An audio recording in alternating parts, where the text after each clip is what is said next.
Take a slow, deep breath in. Let it all go. Sink into your bed. Let the weight of the blankets settle around your body like a protective cloak. You are warm. You're safe. The room is still. The world is quiet. Listen now. Can you hear? A soft wind rustles through ancient trees outside your window. A hearth crackles in the distance. The sky is deep and dark above, holding stars like secrets. Let the day drift away. Like a leaf upon a gentle stream, let your thoughts settle. Let your breathing slow.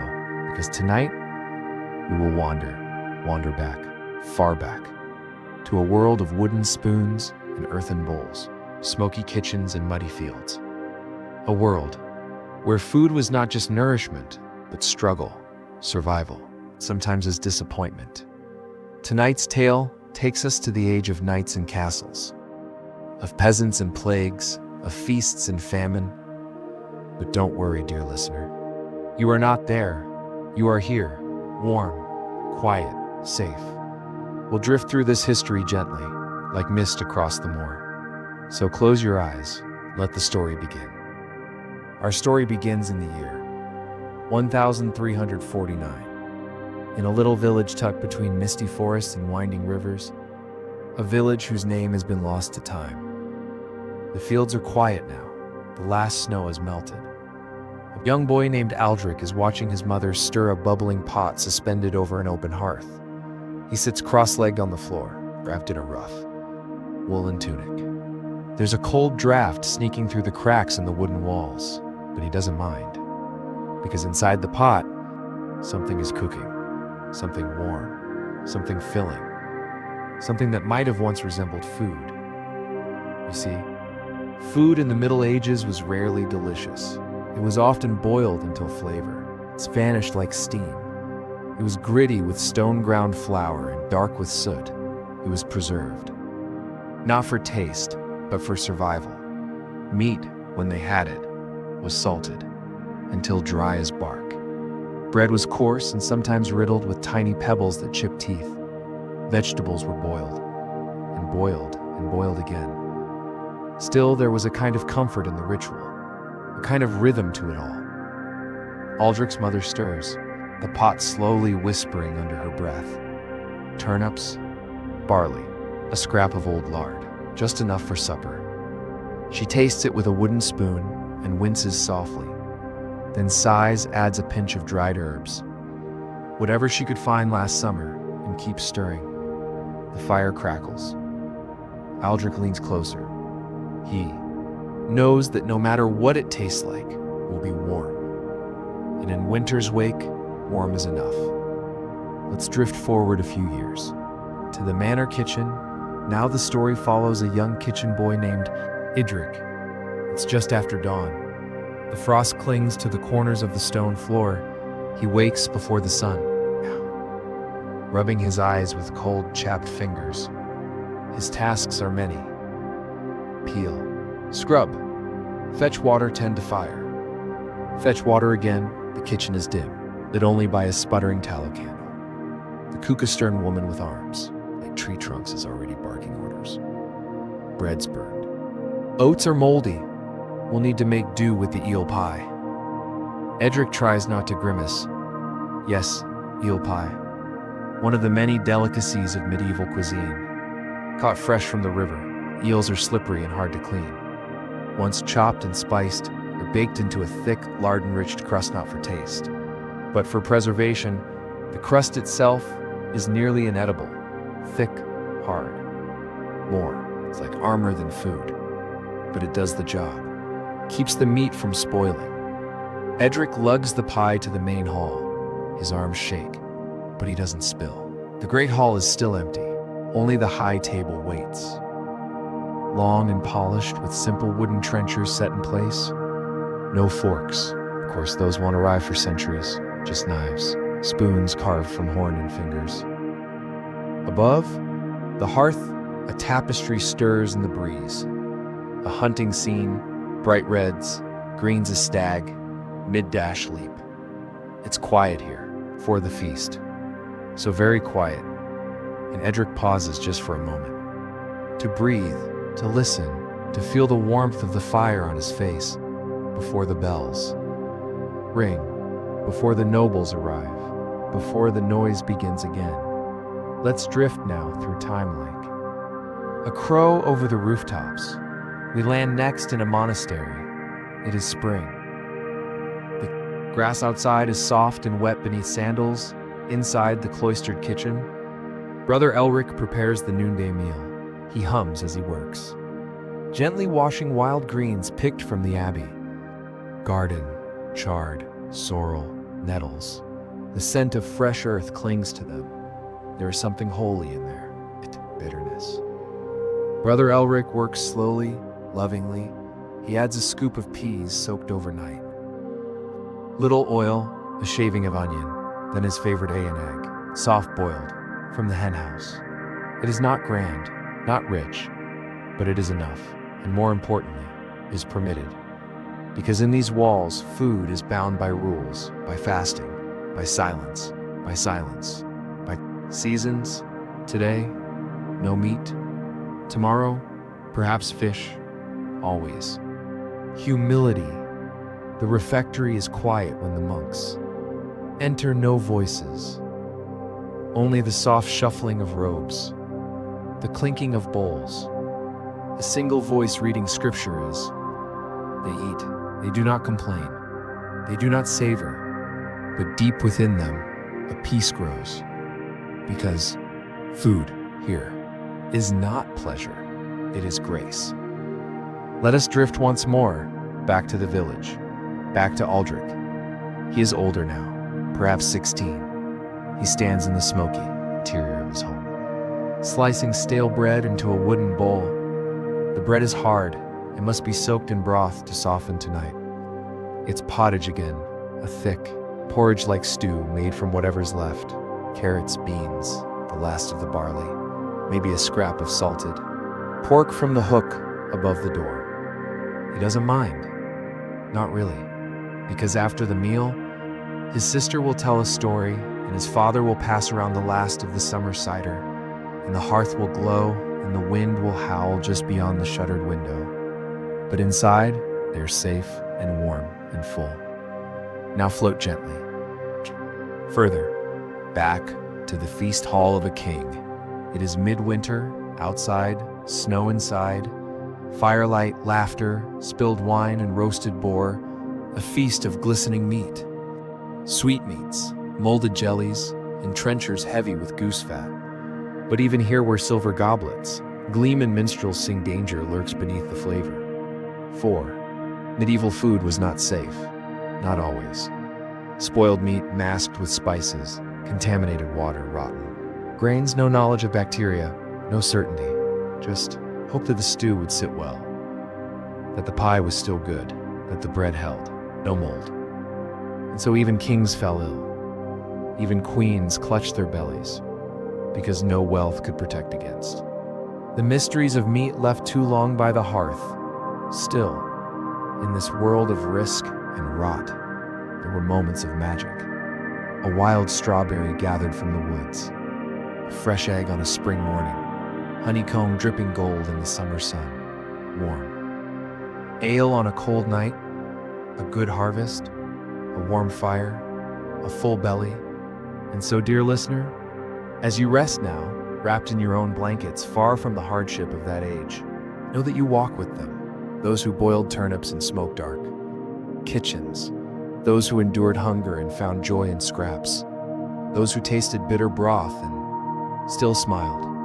You are their dream. You are their warmth, their comfort, their tomorrow. Let their story lull you to sleep. Let the crackle of imagined fire settle into your breath. Let the scent of old bread and wild herbs curl around you. Let the flicker of torchlight dance behind your closed eyelids and sleep. Sleep like a monk beneath stone arches.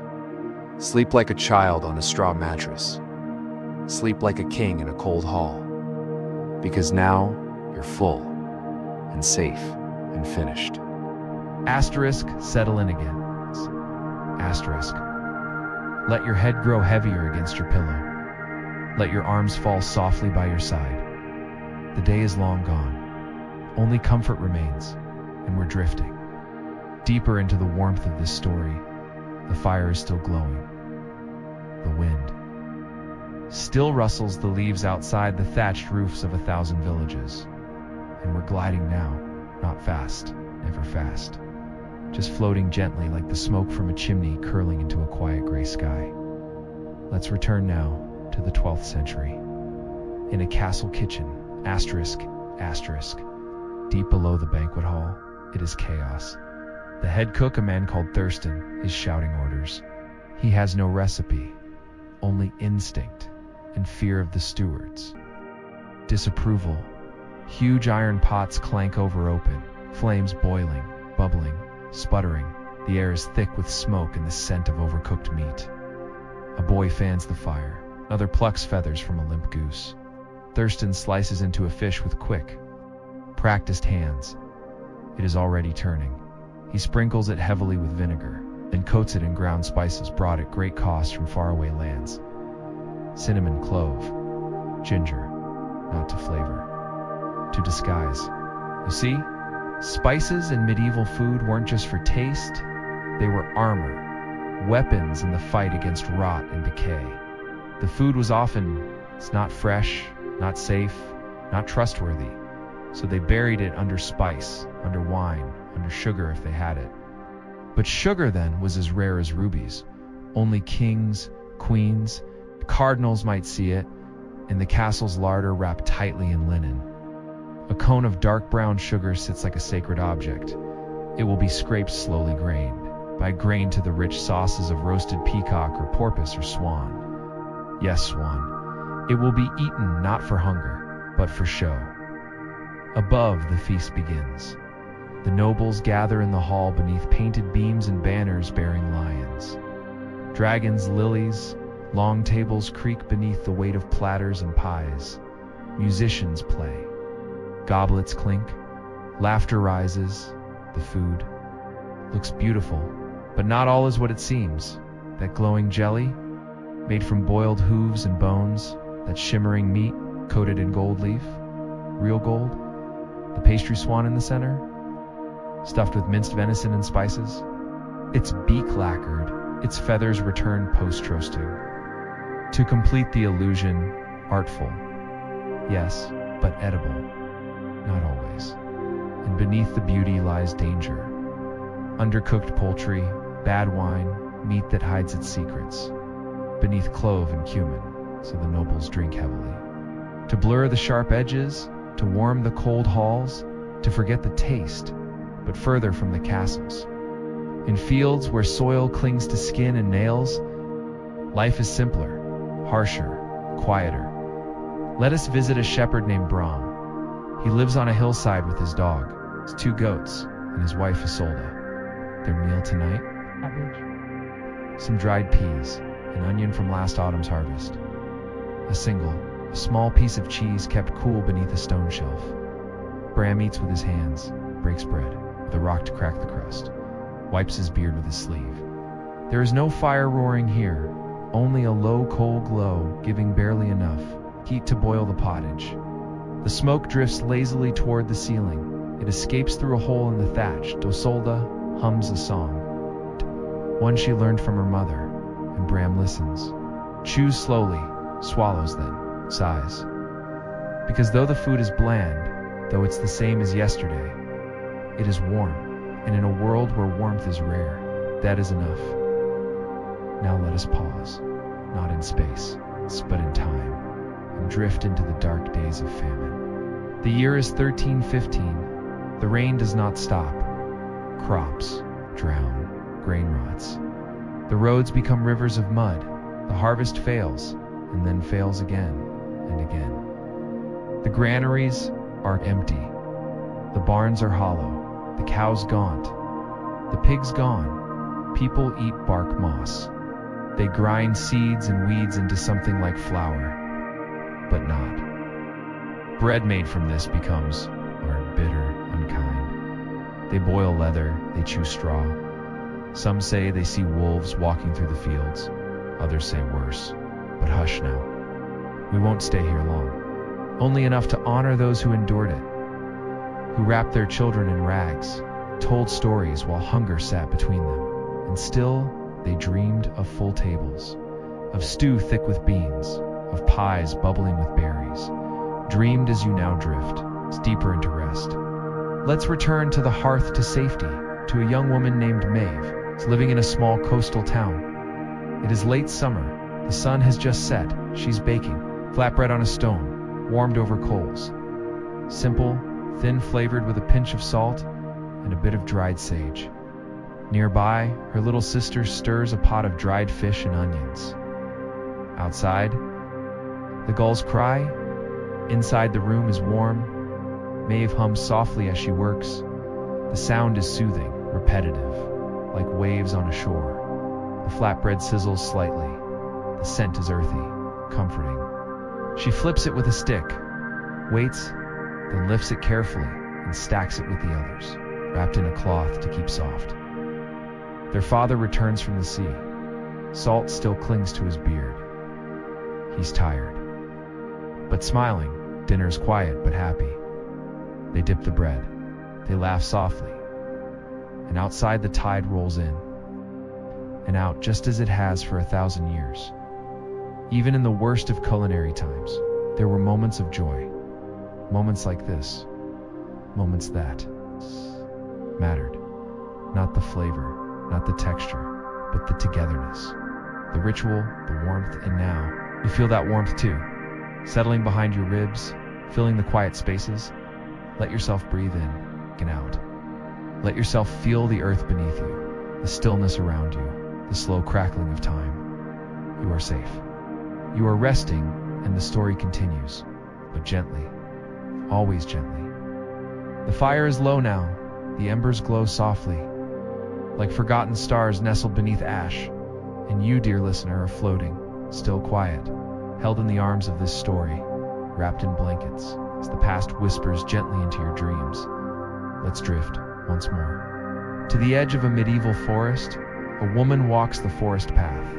Her name is Anwen. She carries a basket made of willow, a small knife tucked into her belt. She is foraging, searching, listening. The morning is damp. Birdsong echoes above her. Pine needles soften every footstep. Anwen crouches. Her eyes scan the ground. There, a patch of wild garlic, green, spicy, sharp. She plucks the leaves gently, tucks them into her basket. Further on, mushrooms carefully chosen. Not all are safe. Some are deadly. She knows the difference, her mother taught her. Her hand brushes a fallen log there, lichen. Soft and pale. It may not be dinner, but it could flavor the broth. She smiles, not because it is easy, but because it is hers.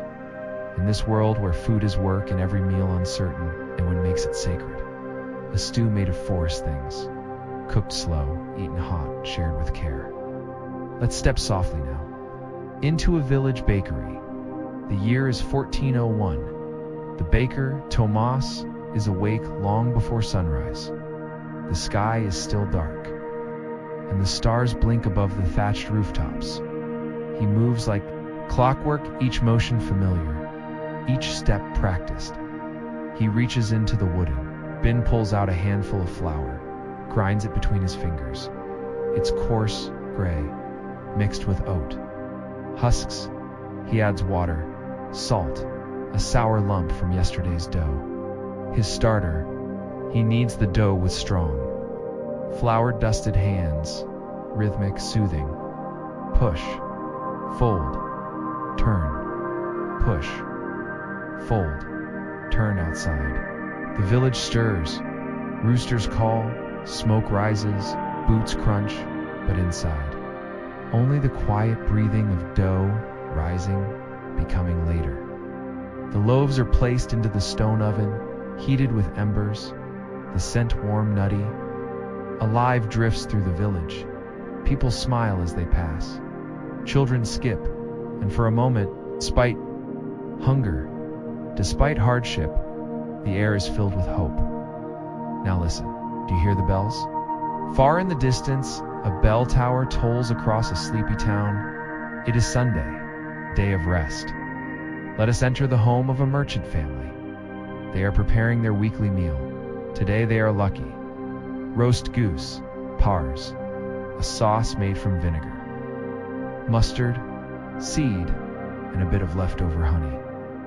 The children set the table.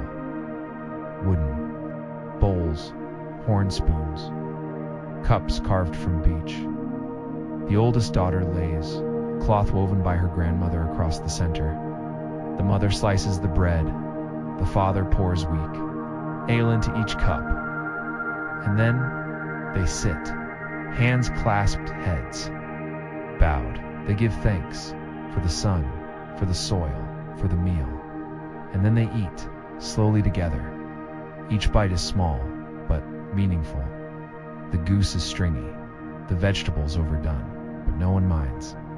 Because this moment, this stillness, this togetherness is flavor enough. Let us drift again. This time to medieval market, a rain-drenched one. The sky is gray.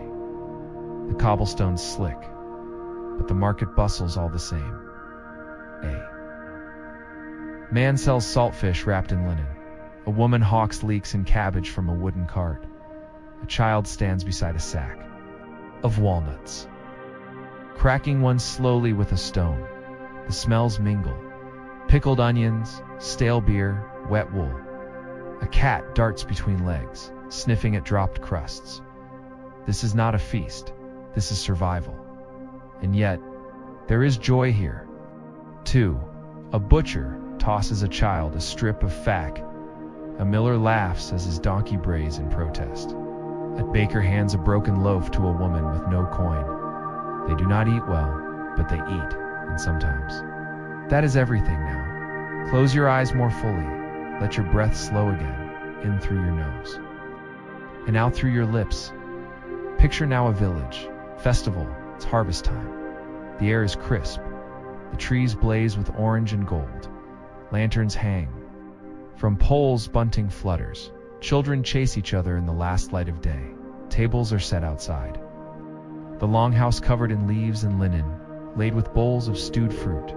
Trenchers filled with thick oat pudding, and pitchers of mulled ale. The bread today is white, made from finer flour. Saved for this very day, someone roasts a whole pig over the fire. The fat sizzles. The smoke dances into the dusk.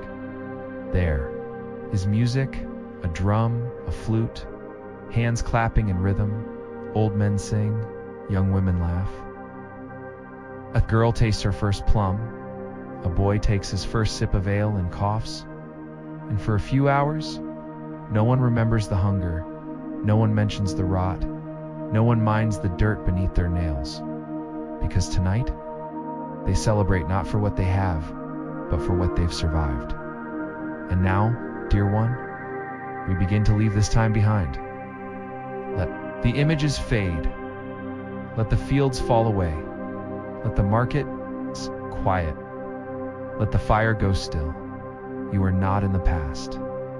You are here now, wrapped in your own warmth, fed, safe, comforted, but you carry something with you, don't you? A sense of how far we've come, how much we've learned, how, even in hardship, humanity has found ways to share, to savor, to survive. So sleep now. Let your dreams hold wooden bowls and forest herbs. Let the soft thrum of medieval windmills power your thoughts. Let warm bread and smoky stew become the flavors of rest. You are full. You are finished. You are folded in time's great cloak.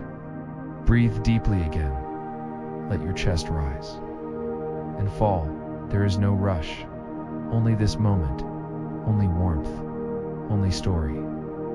Let's return now to a small monastery, nestled in the hills of northern England. It is the year 1278. The bells chime gently, not to wake, but to mark. A moment of pause. A rhythm of reverence, brother. Aldrich lifts his hood as he walks slowly toward the refectory. The corridor is cool, stone, underfoot. worn smooth from generations of quiet feet. Inside, the table is long, plain, unadorned. Each monk sits in silence, their hands folded, their eyes soft. A bowl is placed before each, a thin barley gruel, warm but watery, seasoned only with salt. When it is available, there is also bread, hard, dark, a few days old, soaked in the gruel to soften, and on feast days, a sliver of cheese. The monks do not complain, they do not crave. Their hunger is not just for food, but for peace, and in this room still and sacred. They are fed by both. Aldrich closes his eyes after the final spoonful, and for a moment feels full, not with flavor, but with stillness. And now we drift again. The wind blows across a wide, marshy fen. The reeds whisper like voices in sleep. A woman named Lila gathers watercress. She carries a bundle wrapped in linen, her day's forage, turnip roots, a few snails, some leeks dug from soft earth. She even found a duck egg, rare, precious, gleaming pale. Back in her hut, she crushes the snail shells with the back of a spoon, boils them with herbs, adds the leeks, drops. The egg enlasts, the pot simmers, the scent is unfamiliar, but not unpleasant. She eats slowly, and with each bite, she thinks of her grandmother, who taught her how to make broth from nothing. But it was never truly nothing, was it? It was love memory, survival, a kind of food that tastes of resilience. You can taste it now too. In your imagination, warm, wild, real. Now, let us turn toward the colder reaches, a winter encampment in the North. Soldiers, huddled, wrapped in sheepskin. In shadow, the fire is meager, the pot dented, blackened rests and glowing coals. Inside, water and whatever can be found. A heel of bread, boiled again, salt pork, old and hard, cut into slivers. Some dried peas, soaked overnight. This is not a feast, it is fuel. And yet the men sit close. They pass the bowl. They speak little, except to murmur thanks or jest softly in the fire's flicker. There is comfort in this closeness, even when the wind howls, even when the night is long, even when the stew is little more than water and ash, because the warmth is shared and the hunger less lonely. And now, let us explore something peculiar, the illusions of medieval food. Let's visit a great banquet held by a noblewoman, Lady Marjorie of Kent. She is known not for taste, but for spectacle. On her table sits a roast boar, except it is not boar, it is pastry, shaped and painted and filled with minced dates, almonds, sweetened bread. A gilded fish rises from a pool of cream and apple, a meat pie shaped like a castle, its turrets made from crust, its moat carved from jelly. This is not food. This is theater. Even the wine is tinted blue, with crushed violets and copper salts. Her guests smile, but eat little. They admire, but whisper because though the display is dazzling, taste is strange, confused, overdone. But no matter, this is not meant to nourish the belly, only the ego. A different kind of hunger, more difficult to feed. Now back to the forest to a cottage at the edge of the trees, where an old man named Wulfric lives alone. He has no teeth left, no coin, no kin. But every day, he builds his fire, boils his oats, stirs in what he can. Today, crushed acorns, leached to bitterness in a stream, a bit of honeycomb, bartered from a traveler, and a root he doesn't know the name of, but remembers from youth. He eats slowly, rocks gently on his stool, hums. The bowl in his lap is carved from ash. With smooth from use, the steam from his porridge curls up toward the rafters, and as he eats he smiles, because he remembers a time when food was scarcer and he survived. So now even this humble meal feels rich. And now, dear one, let's visit one final place before we rest again. a woman named Eloise sits beside a hearth. Stitching linen, she hums to herself. On the fire, a clay pot of lentils and onions. It's late. The stars have risen. She's alone, but not lonely. She tastes the stew, too. Too thin, but warm. She adds dried thyme, a single bay leaf. She sits again, watches the flames. The room is quiet, but full of memory, full of scent, full of softness. The fire crackles, the herbs infuse. Eloise closes her eyes, and in this moment, this warmth, this stillness, this humble bowl of lentil she is at peace. So now, you too may rest. Feel the weight of history settle like a blanket over your shoulders. Feel the glow of forgotten fires behind your closed eyes. Feel the breath of every baker, every forager, every mother stirring soup with one hand while holding a child with the other. They are with you in spirit, in silence, in softness. Sleep now, sleep now. Like a farmer after the harvest, like a monk after prayer, like a child curled beneath a cloak beside a hearth, because though medieval food was rough, rotten, and often truly terrible, it was also part of something real, something shared, something sacred in you, part of that memory now.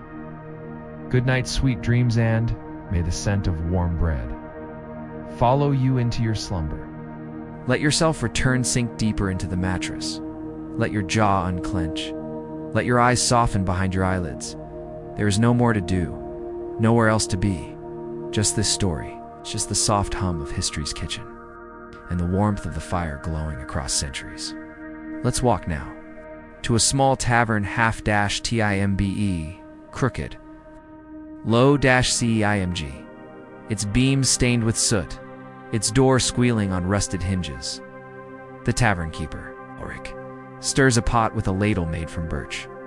His stew is the same every night: salt, pork, barley, turnips watered down just enough to stretch one more bowl.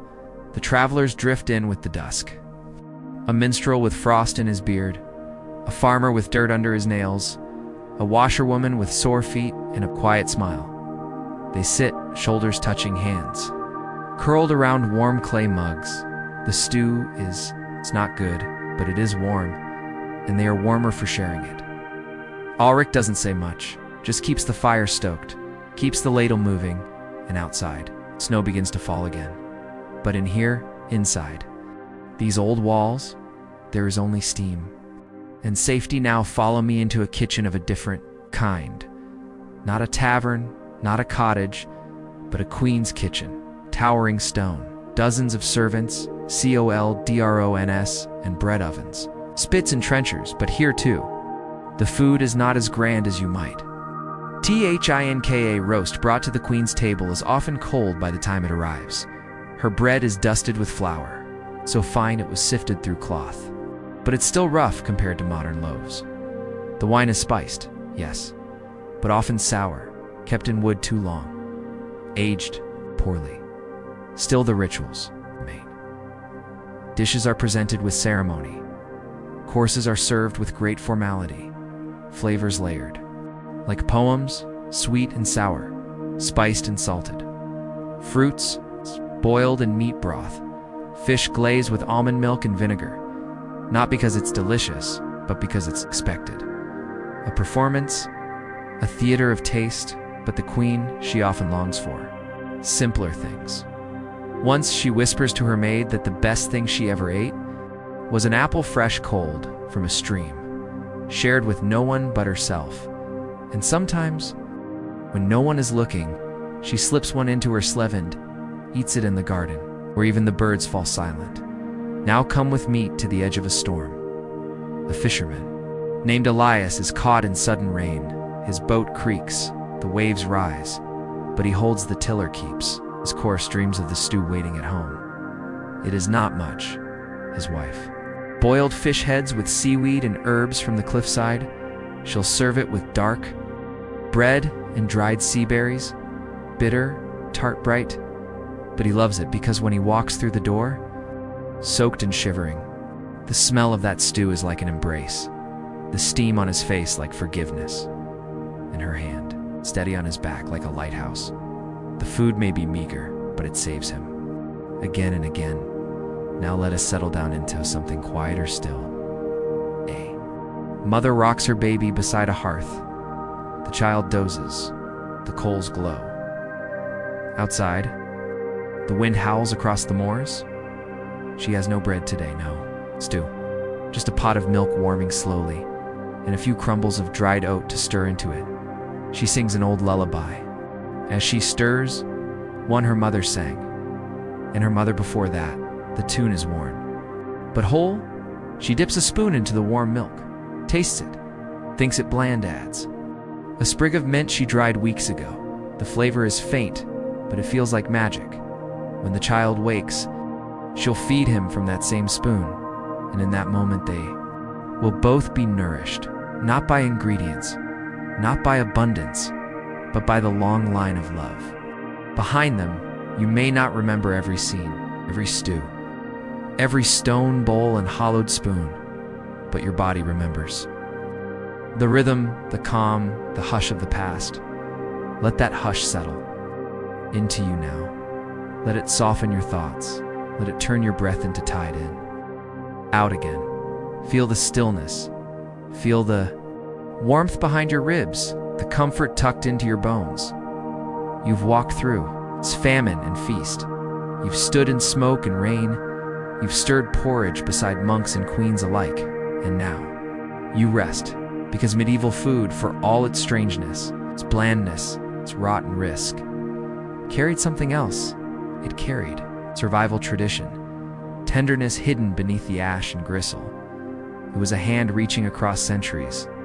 It was bitter, but real, tough, but true, and maybe that's what makes it sacred. So sleep now. Let the last spoon fall into the pot. Let the last loaf cool beside the fire. Let the fields grow quiet. Let the stars return. Your journey is done for tonight. And you are full. You are safe. You are still. Let your hands relax now. Your shoulders grow heavier. Your breath soften like snow on an old thatched roof.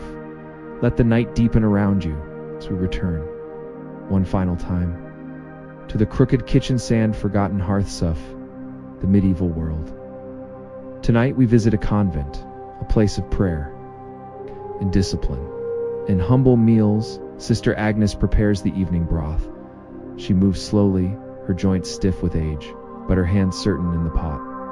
A few lentils, softened from soaking. An onion sliced so thin it's nearly gone, a bit of vinegar. She hums an old chant as it simmers. The windows rattle with spring rain. The fire pops. Softly her sisters file in quietly, each one carrying a wooden spoon. No silver here, no fine linen. They eat in silence, but every now and then, someone glances up, meets, others gaze, and smiles. Not because the food is good, it isn't, but because the moment is. Let's move now. Softly to the shadow of a castle wall, a boy crouches by the kitchen door. He's hungry, always is. He waits for scraps. He watches the cook clean the trenchers. Wooden plates soaked with broth and bone and grease. Sometimes, the cook tosses the scraps to the dogs. But tonight, she glances out, sees him, and with a sigh, she tosses him the crust from a meat pie. It's cold, chewy, mostly crust. Barely any meat, but the boy devours it like a prince. The cook says nothing, just turns back to her fire. But she leaves the kitchen door open a crack, and inside, the fire burns on. Now drift into a different kind of quiet, a noble. Feast has ended. The long hall is empty, candles guttering in their holders, bones burnt, wine spilled and drying. But in the corner, servant girl clears the trenchers. She stacks the empty cups, wipes the grease from the benches, and when she's sure no one's watching, She scoops up a spoonful of custard left in a gilded bowl. She eats it slowly, eyes closed. It's sweet like nothing she's ever had before. She leans against the stone wall. For that one moment feels rich. Outside, the wind howls across the moor, but inside, beneath the scent of meat and smoke and wax, she tastes something more than food. She tastes possibility. Let us cross the sea now, to a fishing village tucked into the Irish coast. The sea crashes all around, but inside the hut dash softness. An old man slices dried herring into a pan with oats and chopped nettles. It sizzles faintly over the peat fire. His granddaughter sits cross-legged on the floor, braiding strands of seaweed into a doll.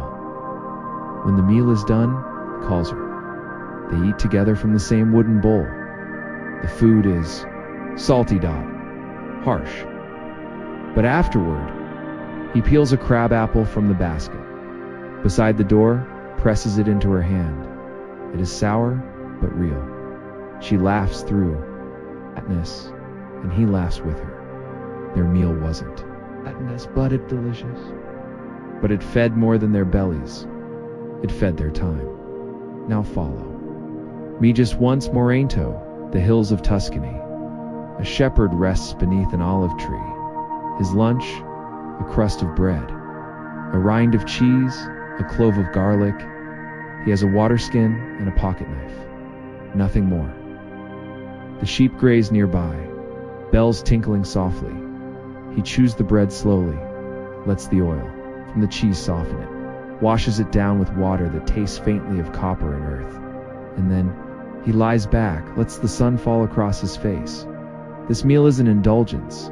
It's pause, a quiet breath in a long, hard day. And in that pause, the food is enough now, dear one. Close the doors, draw the curtains, snuff the candles, let the kitchens fall silent, let the ovens cool, let the memories linger. But rest. You have traveled through hunger and harvest, through fireside and famine. You've stood beside monks, mothers, merchants, shared spoons with the nameless and the noble. You've tasted oat and ash, clove and cold broth, bread both stale and sweet and no wet. It's time to let it all go. Let your mind settle like flour at the bottom of a bowl. Let your thoughts rise like dough in a warm room. Let your breath move like stew on a gentle boil.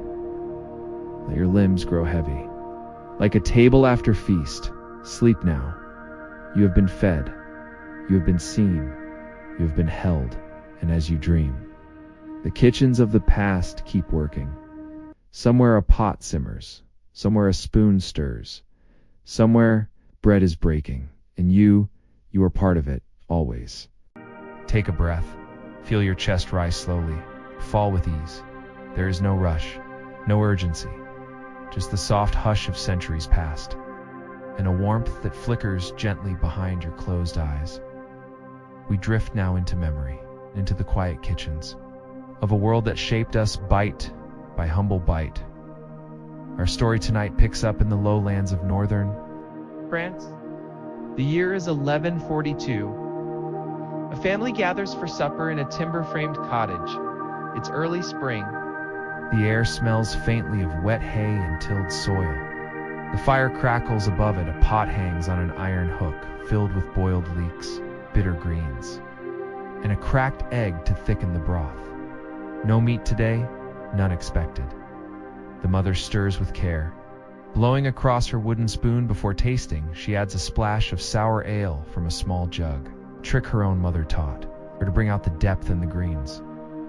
The father passes a hunk of rye bread to each child. Dense, dry, but still fragrant with the scent of ash and wild yeast.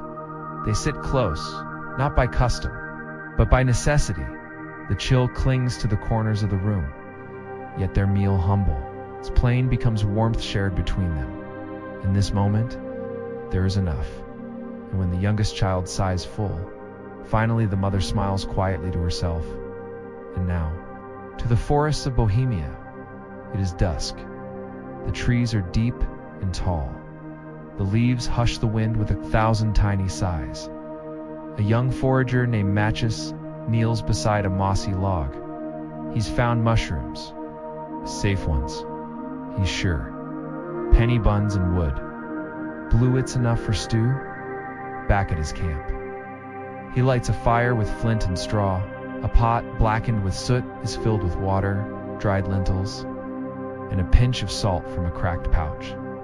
As the mushrooms bubble in the broth, he adds a single wild garlic leaf. It wilts immediately, green curling into gold. Matthias eats slowly from a carved bowl, each bite grounding him in the here. In the now, the forest listens, and as night falls, he wraps himself in a threadbare wool cloak and sleeps beside the glowing coals, his belly not full, but not empty. Now, let us travel into the bustle of a medieval city. The year is 1391. The city Bruges. Cobblestones slick with afternoon rain. Street vendors cry their wares in the square. A baker leans over her stall. Her hands are cracked with heat and flour. Before her lie rounds of bread, tough, grainy, slightly sour from days-old dough. But they sell. Each loaf is precious, each crumb counted for. She trades one round for a wedge of hard cheese, another for a flask of cider, and with the last, she breaks it in two. A beggar child waits nearby, silent.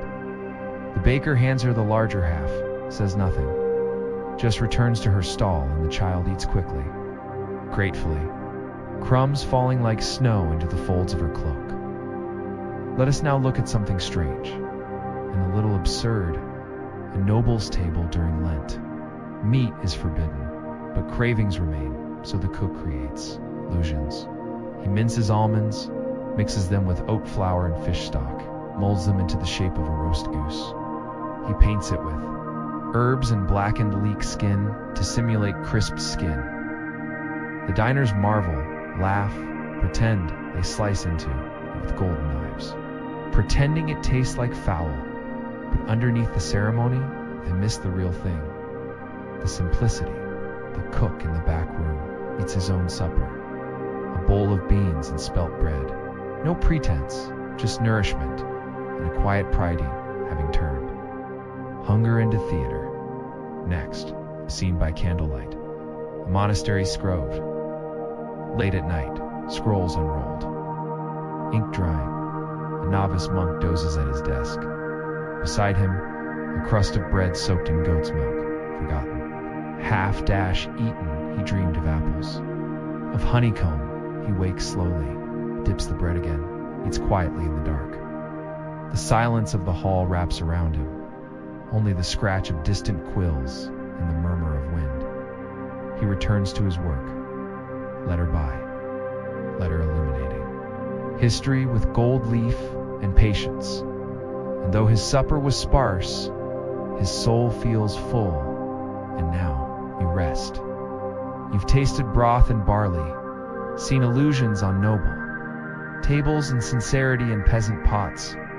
You've sat by hearths and slept, in haylofts, sharing the stillness of the past. And though the food was often bland, rough, or worse, there was always something tender beneath it, a hand stirring with care.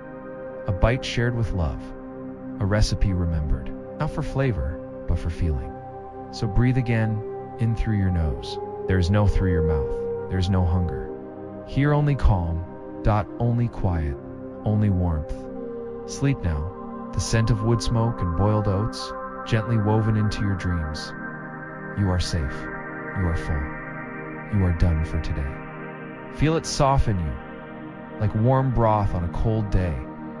Let the world behind your eyes grow quieter. It's the world of story deepen around you. We walk now not through stone halls or cold forests, but through the memory of taste, ancient, persistent, and gently imperfect. We begin again in a small hilltop village. It is late summer. The harvest has not yet come, but the hunger between seasons gnaws at everyone. A woman named Eleonora makes a pottage. A thick porridge of millet, peas, and dried cabbage. She stirs slowly, singing a wordless tune that echoes through the crooked beams above her sunbrings. For a bundle of sorrel, sharp, lemon, she adds it to the pot. It isn't much, it rarely is. But as the mixture simmers and thickens, the scent rises green, sour, earthy. When the pot is ladled into bowls, the family eats in silence, but not in sadness.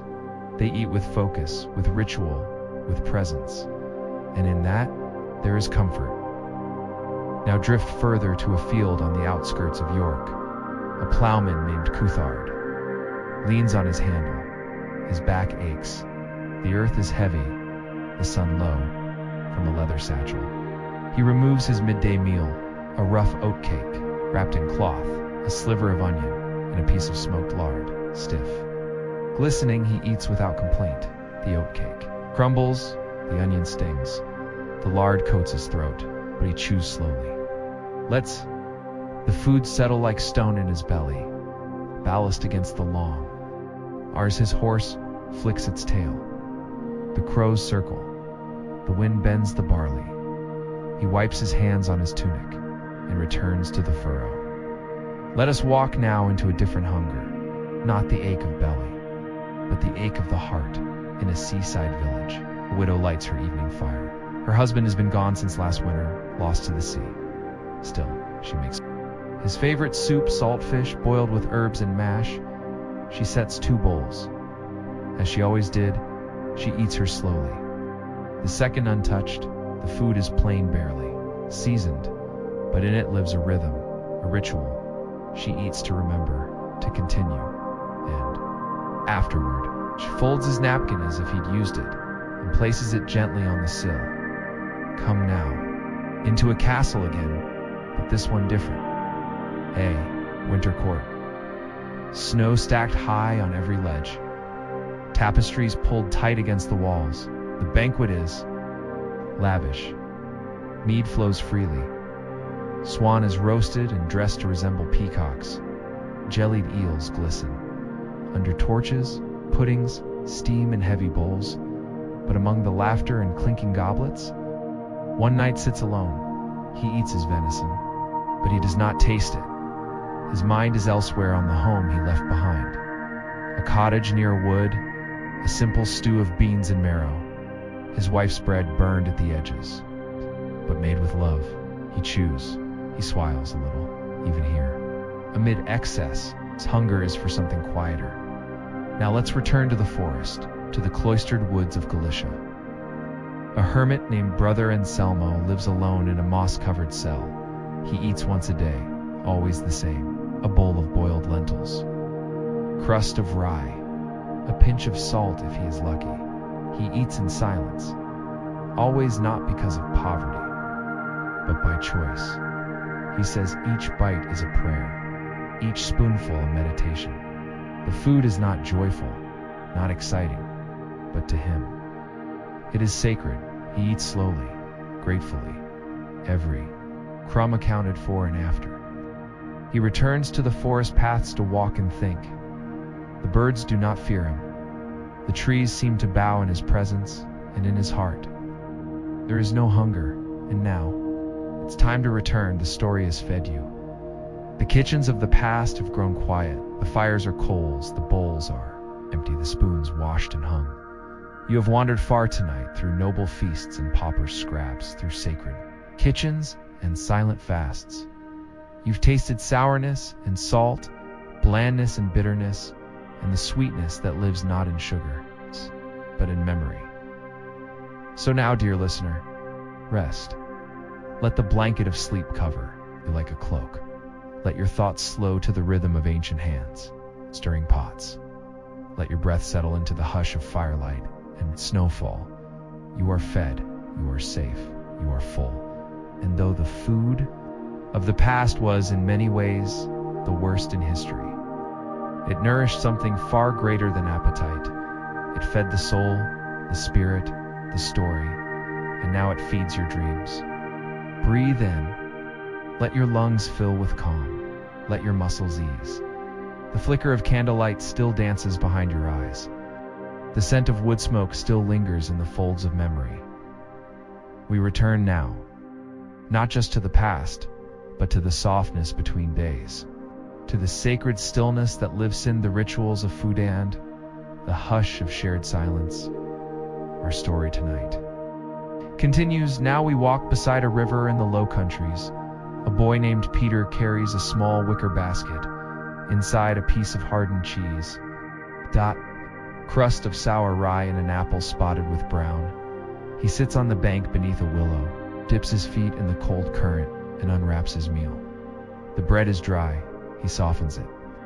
In the river, the cheese crumbles. The apple is sharp. But the moment is perfect. Birdsong drifts through the reeds. The clouds pass slowly above, and with each bite, the world becomes quieter. Now to a stone cellar in Tuscany, cool and dark. A woman checks her winter stores. Her daughter follows. Barefoot, there are barrels of vinegar, rows of drying herbs, sacks of farro and lentils. From a crock, she pulls a sealed jar, preserved eggplant in oil. They carry it upstairs and prepare lunch. Boiled barley, wild onions, and a spoonful of the glossy eggplant. The meal is small, but every bite is rich with memory. The taste of past summer sun, of olive groves, of careful hands. They eat in silence, and afterward, the woman wipes her daughter's mouth with the hem of her apron and smiles. We move now to the cold dampness of a northern isle. It is morning. Mist drapes the land like linen. A crofter lights his hearth. He places a clay pot in the coals, filled with milk, oats, and a pinch of salt. He waits. He watches the steam. When the porridge thickens, he stirs in a handful of dried berries, sour and wrinkled from winter's keeping. He sits on a wooden stool. Eats slowly. There is no garnish, no sweetener, just warmth, just nourishment, just the steam that rises like prayer from the bowl. Further east now, a market. Square and Krakow vendors call out in half-sung voices. The air smells of fish and smoke and firewood. A boy waits beside a bread cart. He holds a single copper coin, and with it, he buys the smallest heel of brown bread and a pickled egg. He eats both on the steps of the cathedral, watches pigeons gather, listens to bells toll. The egg is sour, the bread chewy, but he licks his fingers clean. This is his feast. And now, a place of silence, a nunnery in the English countryside. Vespers has ended. The sisters file into the refectory. They eat in silence. Tonight's meal, boiled beans and a pottage of turnip greens.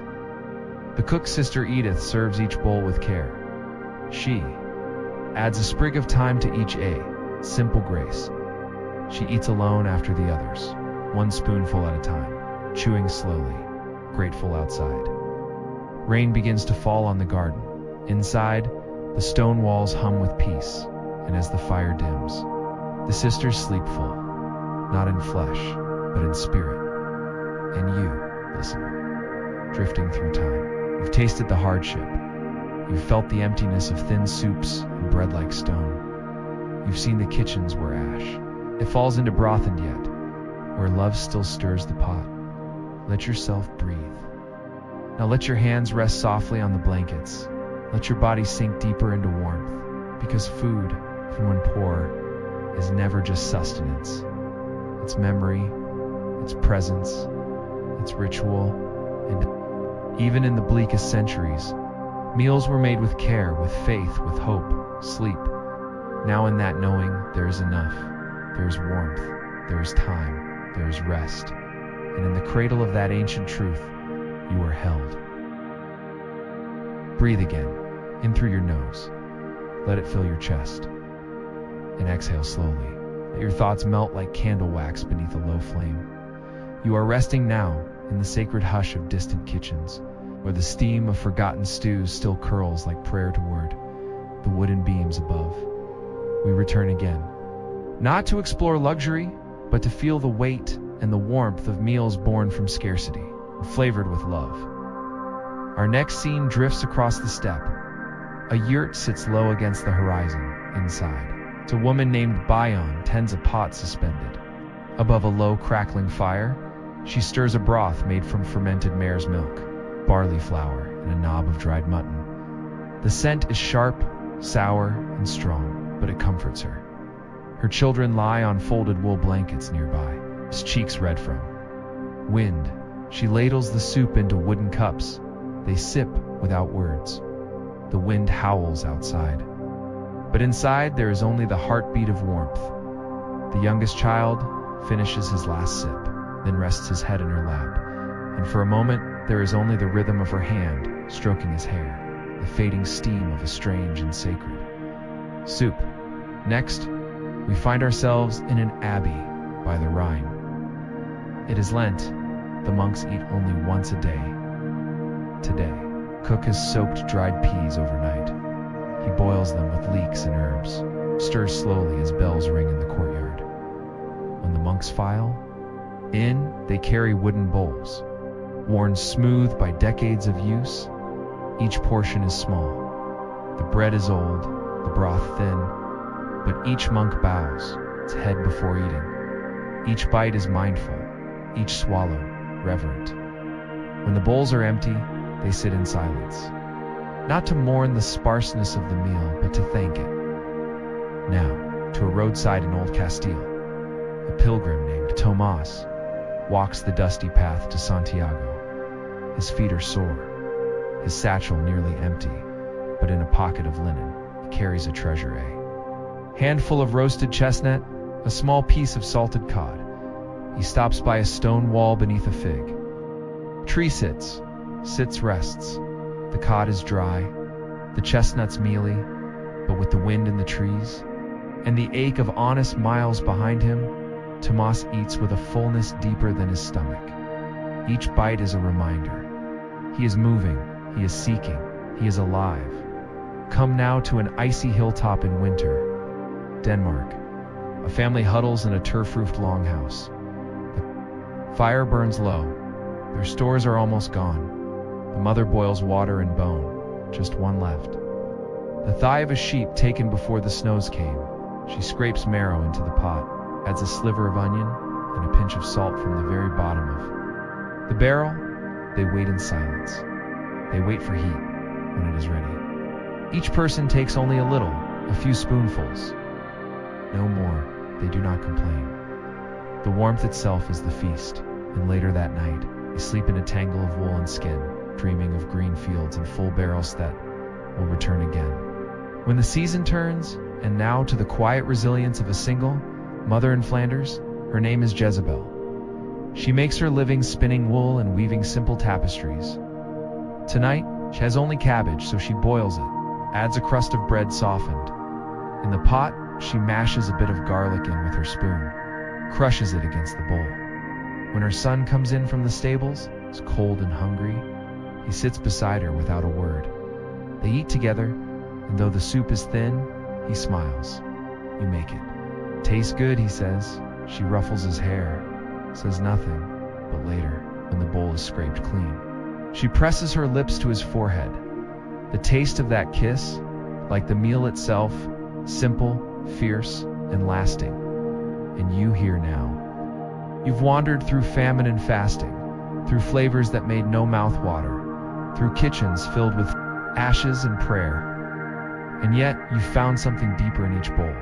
Not flavor, not pleasure, but grace. The kind that rises from hands that feed even. When there is little, the kind that lingers in memory longer than spice ever could. So breathe. Let your jaw soften. Let your chest rise gently. Let your limbs grow heavy with rest.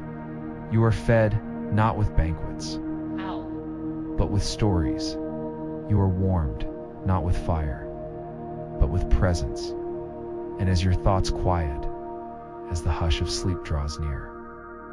This, you too, are part of that lineage of kitchens passed down through centuries, of hands that stirred, of mouths that blessed, of nights that ended just like this, with soft breath and full hearts.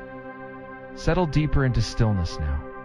Let your body feel heavier, like loaves rising in the warmth of an ancient hearth. Let your mind slow, like the gentle swirl of broth around a wooden spoon. We return once Moretto, a world where meals were sparse. Meaning was plentiful. Now, to a stone kitchen in Prague. A baker kneads dough with aching arms. The flour is coarse, mixed with chaff to make it last. He adds water, a pinch of yeast saved from the last batch, and a bit of sour ale for flavor.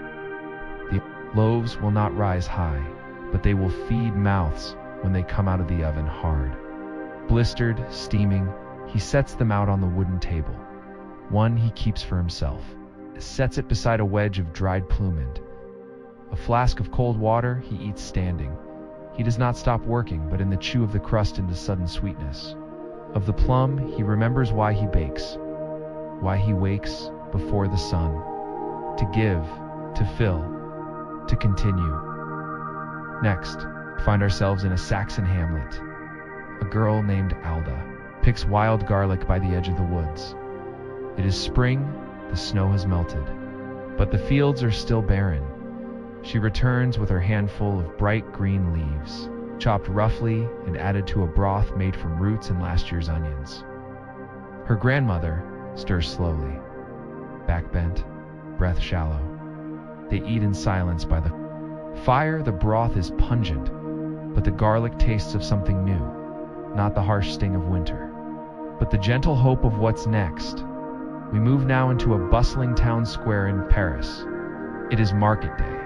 Fishmongers shout, bakers hawk loaves wrapped in linen, butchers offer trimmings to those with no coin. A poor woman stands at the edge of it all. She has one copper-nier. She buys a heel of bread and a fish head.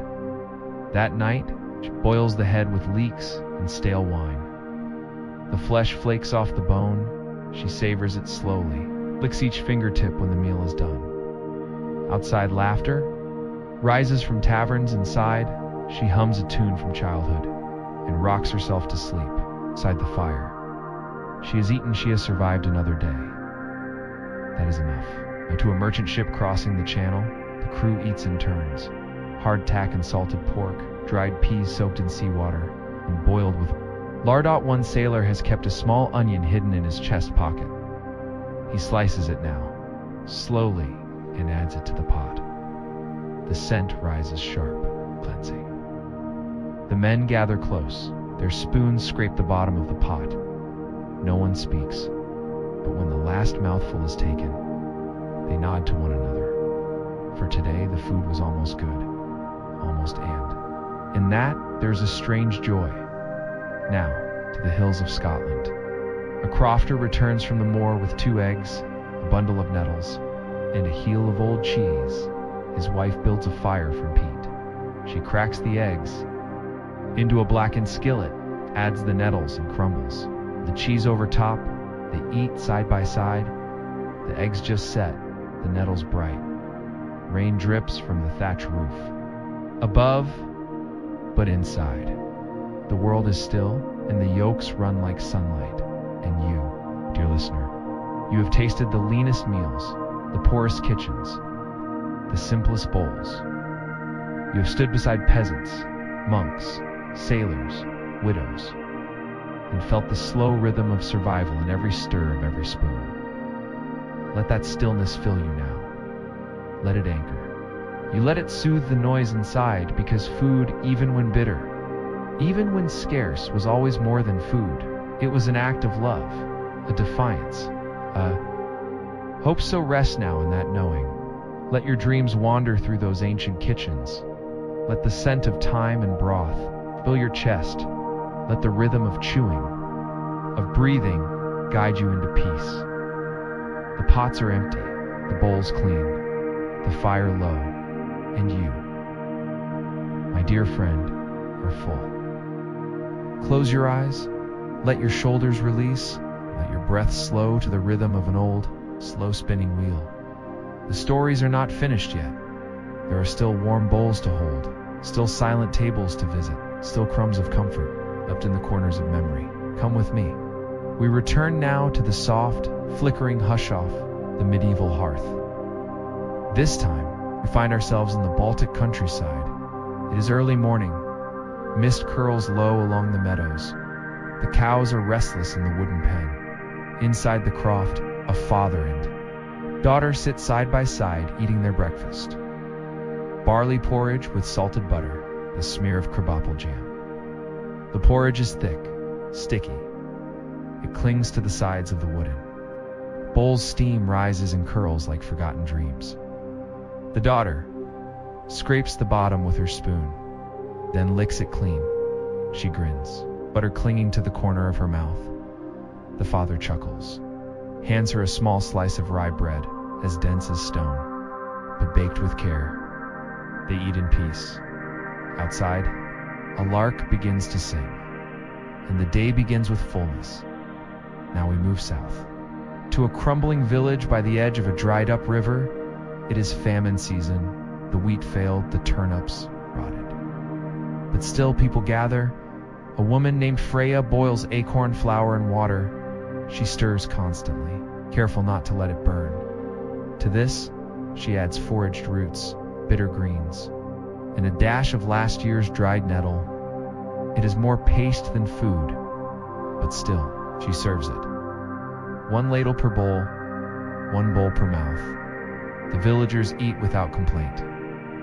Afterwards, a child offers her a pebble with a stripe down the middle. His only treasure, she smiles. And for just a moment, her hunger is not the thing she feels most. And now, to a monastery kitchen near the coast of Cornwall. The monks have harvested doles from the sea. Red, brown, and briny. They dry it beside the stone wall and slice it into strips. They boil it with oats, onions, and broth made from old fish bones. They eat together, bowls in hand, sitting beneath the rafters. One monk murmurs a prayer, another hums a low chant. Outside, gulls cry in the gray sky. The sea wind whistles, but inside, there is only warmth. The dulse is chewy, the oats plain, but the quiet, they eat within, is sacred. Now walk with me to a quiet courtyard in Granada. Yes, even here, young kitchen apprentice in the Alhambra wipes sweat from his brow. He's been grinding chickpeas for hours. The mortar is heavy, the sun relentless, but still, he works. With pride, he adds garlic, coriander, lemon, shapes the mash into little cakes and fries them in shallow. Oil above the fire, the cook tastes one, nods. They serve them with flatbread to the household. Later, when no one is looking, the apprentice scoops a bit of the leftover mash with a piece of stale bread, eats it behind the door. It is spicy, earthy, alive, and for a moment forgets his aching arms, because flavor, however brief, can heal many things. We drift now into silence again. This time, forest clearing in Carpathia. A small campfire crackles beneath hanging branches. A family of travelers, Roma rests beneath a canvas tarp. Their cart leans nearby. The mother boils something in a blackened pot. Inside, wild garlic, sorrel, potatoes scavenged from a nearby field. She sings to her child softly. The flames echo her melody. The food is thin, but rich in scent. When the child takes a sip, he smiles, face dirty, hands cold, but heart full. They eat together as dusk drips like ink through the trees. The food is survival, the song, memory, the moment whole. And now return once more to the edge of sleep. Let the story slow. You have walked through hunger, through hardship, through the gentle rituals of nourishment. You have heard the scraping of spoons, the cracking of hearthwood, the low, deep breath of boiling stew, and in all of it, you've seen something deeper. That even when food was poor, even when it was bitter, bland, or barely there, it still mattered, because it was shared, because it was given, because it was made by hands that remembered warmth. And now, you rest. Let your fingers uncurl. Let your breath ease. Let your thoughts float like steam into the sky. Sleep now. The kitchens are quiet. The bowls stacked. The bellies full. The day done. And you are part of that ancient, timeless table. always. Imagine surviving a day in a Viking village. History for sleep, it's time now. So let the day melt away. Wherever you are lying beneath your favorite blanket, nestled deep into soft pillows, or simply resting in the quiet of the evening, allow yourself to slow down. Take in a long, deep breath and let it out softly. Feel your shoulders fall just a little lower, your neck loosen, your jaw go slack. There's nothing you need to do right now. No worries, no decisions. Just the sound of my voice and the gentle unfolding of time. Let your breathing come slow and easy, like waves gently lapping the shore. Inhale and exhale and exhale. Now imagine, as your body softens and your eyes grow heavier, that a soft mist begins to rise around you. You begin to feel it, a shift, a movement, like something ancient calling out from across the sea of time. Because we journey back to the 9th century, to a windswept coastline in Scandinavia, to a world of towering pine forests, deep fjords that slice through icy mountains, and a village of wooden homes clustered by the edge of a silver blue. You will walk among the Norse. You will feel the earth beneath fur-lined boots, smell with smoke and wild herbs, hear the soft crackling of fire, the distant murmur of waves, and the whispers of a time long past. You're not a warrior, not a warrior. A king, not a slave. You are simply a visitor, a silent soul, drifting through the day in a Viking village, gently gathering the textures of their world. The mist thins now, the land takes shape. The morning is pale and hushed. Dew clings to the grass, and a gentle breeze stirs the birch. Leaves overhead, you open your eyes to find yourself standing at the edge of a small clearing. A Norse homestead surrounded by fields of barley and rye. The earth is rich, dark and cool beneath your feet. In the distance, a rooster crows. A new day begins. You step forward slowly. Before you stands a longhouse, the central dwelling of the village. Long and low, with thick walls made of timber and turf. The roof is steep, thatched with straw and sod, its wildflowers growing along its edges. Smoke curls lazily from a hole in the roof. Blending with the soft gray sky, a wooden door creaks open. From within comes the sound of morning muffled voices, the clink of pottery, the rhythm of daily life awakening. A woman emerges, wrapped in wool. Her hair is braided neatly down her back, and she carries a clay bowl of soaking grains. She nods as she passes, her boots crunching softly on the frost-hardened path. There is no rush here. The village moves with the rhythm of nature. Slow, purposeful, grounded. You drift toward the longhouse and step inside. It is warm. The scent of smoke and dried herbs fills the air. The space is dim, lit by the orange glow of the central hearth, a rectangular fire pit with coals that flicker and crackle, casting gentle shadows along the wooden walls. Furs and woven blankets hang along benches. Above meets hang curing. In the rafters, alongside bunches of thyme, yarrow, and juniper, children whisper and giggle near the fire. A man sits sharpening a blade, his motions quiet and steady. A dog lies curled near the hearth, rising only to sniff the air as you pass. You sit for a moment on a fur-covered bench. Feel the warmth seep into your bones. Listen to the soft murmuring voices, the wooden spoons stirring porridge, the creak of the beams overhead. Outside again, the morning grows brighter. You wander gently toward the edge of the village, where pastures stretch and sheep graze quietly.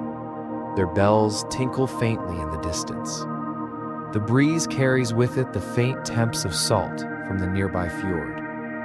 A young boy walks past. Leading a cow with a halter made of braided rope, he hums to himself, pausing only to wave as he disappears down a narrow trail toward the water. You follow slowly. The path is lined with stones, soft moss growing between them. You touch the bark of an old pine as you pass, rough and dry, textured. With time, soon you reach the fjord. The water is impossibly still, like glass, silver, and endless. A longboat rocks gently at its mooring, its dragon-headed prow watching the morning like a sentinel. Fishermen move along the shore, preparing their nets with quiet concentration. One man crouches to bait a wooden trap, his breath forming clouds. In the crisp air and all around you, it's the hush of nature. A seagull calls overhead. You sit on a flat stone, near the water's edge. Dip your fingers into the icy cold sea. Watch the ripples spread out like rings through time. For a long while, you do nothing, only breathe and listen. Let yourself imagine what it must feel like to live each day so simply, to wake with the sun, to work with your hands, to feel. The seasons turn not on a calendar, but in your bones. Here in this Viking village, time moves differently, slower, wiser. And as the day unfolds, you move through it like mist on a hill.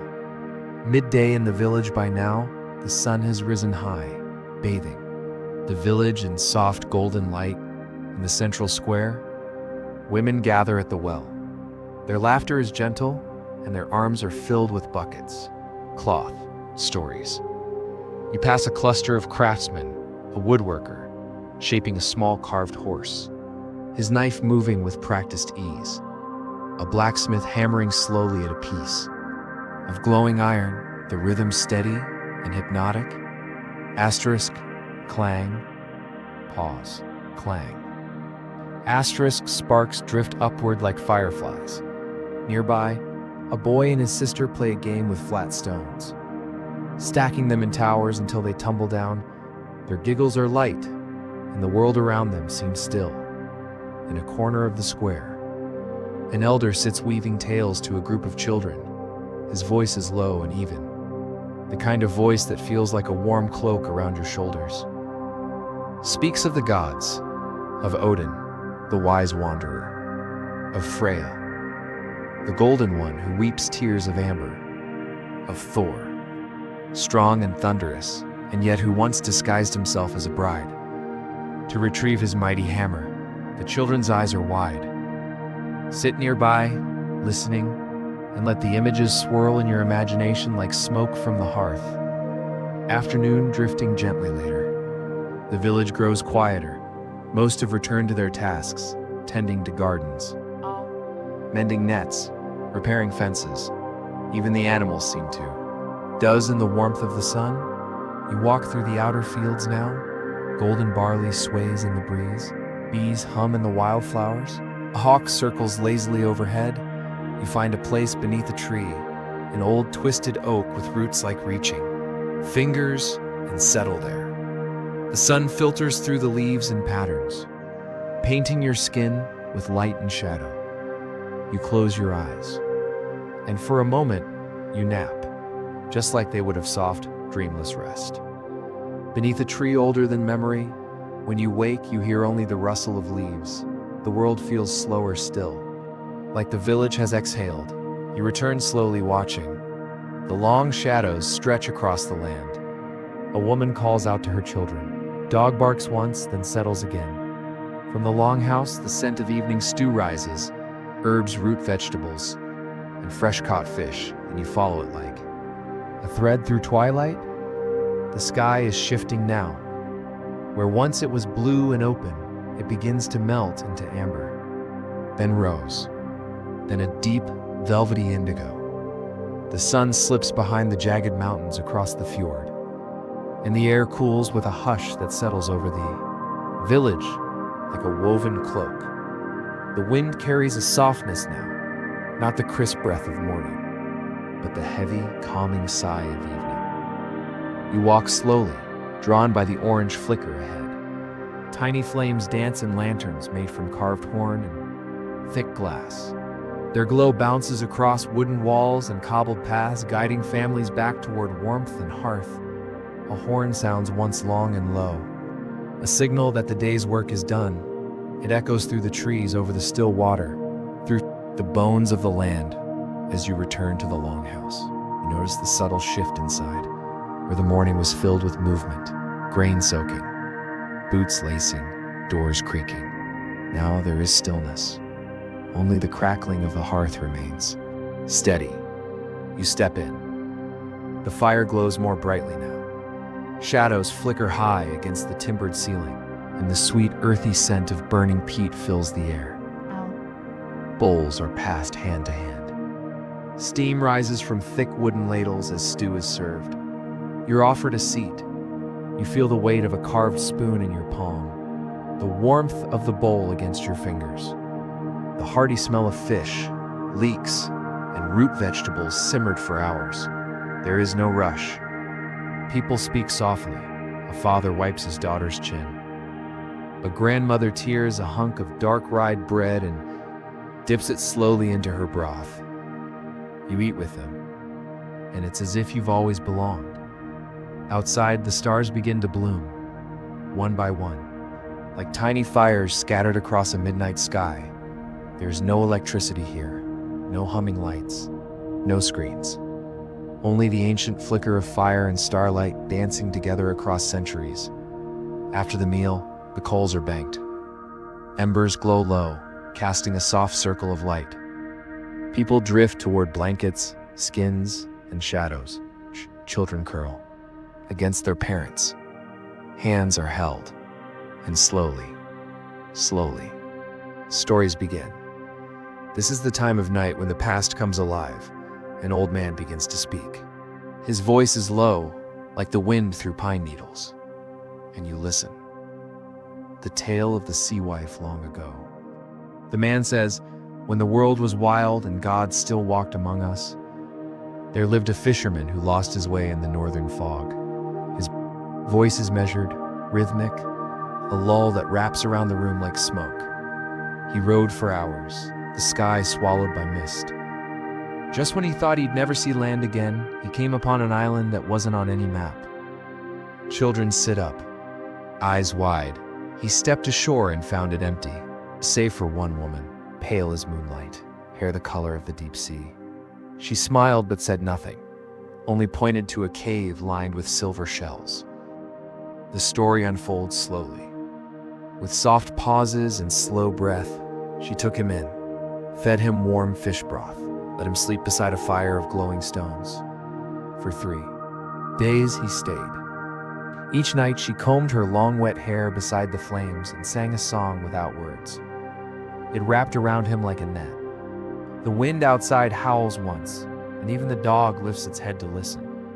But when he left, when he turned back to his boat and paddled toward the fog, he could never find the island again. The storyteller looks into the flames, but some nights, when the tide is low and the moon is round, they say you can hear her song, still waiting. Silence follows. A soft, peaceful hush, no fear, only wonder. You close your eyes for a moment, feeling the echo of the tale settle deep in your bones, and then, with the rhythm of a people used to both storms and stillness, they begin to prepare for sleep night. In the longhouse grows dim. The fire is banked again, and only glowing coals remain. You lie back on a bed of woven straw and sheep's wool, wrapped in a fur so soft it feels like fog. The walls seem to breathe with the wind. The timbers creak softly, not unsettling, but familiar, like an old song you've always known. Voices fade into murmurs, then sighs, then silence. The only sounds now are the gentle crackle of coals, the rustle of a sleeping body turning beneath a blanket, the occasional snore, and the soft, steady wind whispering outside the turf-covered walls. As you drift into sleep, feel safe here, grounded, ancient, a part of something larger. And perhaps, as your breathing slows, you begin to dream. The dream of the ancestors you. Find yourself standing in a glade, moonlight falling through silver birch trees. A great circle of standing stones surrounds you. It's tall and still. In the center burns a fire, not red like the hearth, pale blue. Like starlight made solid figures gather. Draped in cloaks, faces carved with wisdom. You realize these are the ancestors, those who once walked these lands, sailed these seas, tended these fires. Their eyes are gentle. They see you. They nod. One steps forward, holds out a hand. You take it, and you're shown memories of a mother braiding her daughter's hair before a journey across the sea, of a hunter bringing home a stag and bowing. Lo, before the gods of children chasing fireflies through a summer twilight of storms and joy, loss and birth, songs sung by firelight for centuries. You realize, the village is not just a place, it is a rhythm, a breath, a song carried forward by generations. And now, held softly in your chest, the return to morning slowly. The dream begins to fade, you wake once more. But this time, it's not your own world you return to. It's dawn. Mist clings to the village again. The coals are cold now, but your body is warm beneath the fur. People stir quietly, stretch, murmur. Someone stokes the hearth. Anew. Flame catches, and the cycle begins again.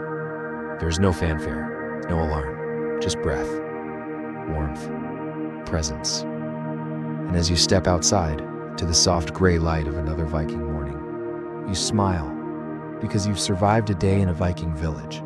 And in doing so, you've remembered something deep, something timeless.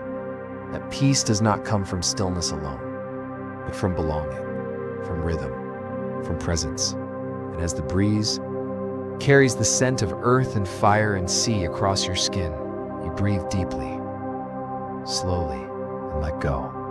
The wind shifts again. Though the sky is still pale with morning, something about the air feels different, softer, rounder, like a whisper on the edge of change. You walk slowly through the awakening village. The longhouse smoke rises. Once more, curling into the cool morning, chickens cluck sleepily in a fenced corner. Yes. Someone carries a woven basket filled with eggs and moss. A baby cries somewhere in the distance, then falls silent as it's rocked back to rest. You follow a narrow trail that winds between two rocky hills.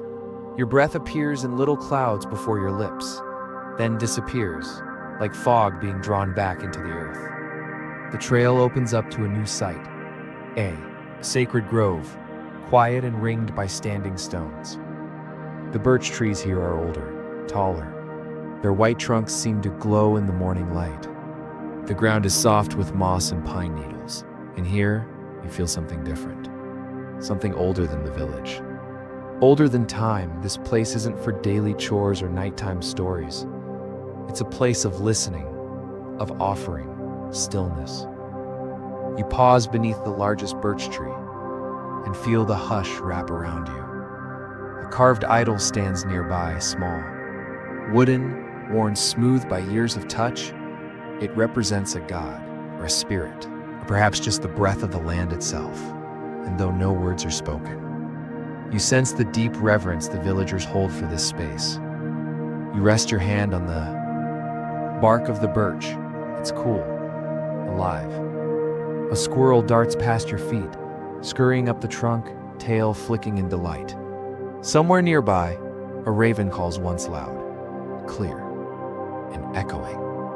You sit down in the moss, legs crossed, spine soft, and you breathe. Here in the grove, you can feel the seasons all at once.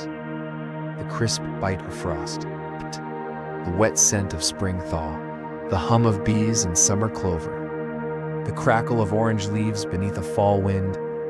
They live here, layered in the soil and the sky, remembered by every tree and stone. The Vikings didn't mark time with clocks. They marked it with the earth, with the stars, with the color of the wind, and you begin to notice just how beautifully slow life really is. The spring preparation, as you rise and return to the village, the sound of voices grows brighter. Today, there is joy in the air. Not loud celebration, but a deep, satisfying harmony, like a river moving. Over smooth stones, it is the season of preparation. Women kneel in gardens, turning soil that smells of sun and damp leaves. Children run with bundles of willow twigs for weaving, and oil their tools, mend fences, sharpen axes. The food stores from winter are low, but the ground is softening. The promise of growth hums beneath every step. You join a group near the edge of the village, where herbs are being carefully bundled and hung to dry. Mint, mugwort, angelica, sweet woodruff, An older woman shows you how to knot the stalks with flax string, not too tight, not too loose. Let them breathe, she says softly. And as you work, you listen to the rhythm around you, the flap of drying cloaks in the breeze, the crunch of boots on gravel, the quiet splash of water ladled from a wooden barrel. Time slows again, and you allow it. No pressure, just task and breath and presence. The ritual of thanks as the sun dips toward the western ridge.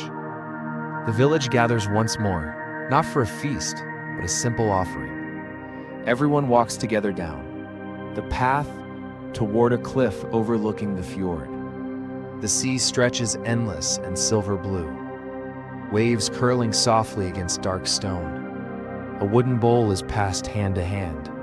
Inside it, dried fish. It's a few curls of goat cheese, 2 tiny carved beads. Nothing grand, just tokens. A girl no older than 10 steps forward to place the bowl on a stone. Altar, no words are spoken, only the hush of wind.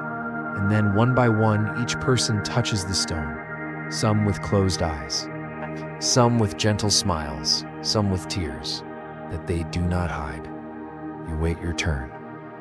When you reach the altar, you place a small river stone, one you found earlier, smooth and round and quietly perfect, beside the bowl. You close your eyes, and in that moment you feel it again. That deep thread that ties this village to the land, to the sky, to one another. The Viking world wasn't just about conquest. It was about connection to the cycle, to the season, to every breath and every flame. And you are part of that now. Evening once more later, you walk again through the long grass. Twilight sets in. You pass 2 boys racing with wooden swords, pretending to be gods. Their laughter trails behind them as they disappear behind a shed. 2 lovers sit beneath a willow, their foreheads touching, wrapped in a single cloak. You hear a lullaby being sung in Old Norse, the words soft and round like river stones. Worn smooth, you don't understand the language, and yet you understand the meaning, the sound of comfort, of peace, of sleep. Back inside the longhouse, the hearth glows golden once more. The same warm faces sit in the same gentle light. Tonight, they pass around carved cups filled with a spiced mead, warm and thick, laced with honey and herbs. Sip it slowly, the taste of earth and sun and summer long past. The stories tonight are softer, slower. One woman tells of a dream she had flying over the sea, her arms like wings. Another speaks of a child born during a thunderstorm, and how his first cry came with a lightning strike. You listen, and you feel safe, so deeply, deeply safe. The fire crackles. Someone yawns. A dog shifts at your feet. You pull the fur up over your shoulder, lie back on the straw, and feel the deep warmth of the fire enter your bones. Outside, stars return. They do not twinkle here. They burn steady, like eyes of watchful ancestors, keeping vigil through the night. You breathe once more, slow, deep, still. And you sleep, not because you must, but because it is time, because you are held, because this day has been enough. Sleep has passed gently through the night, and now you wake.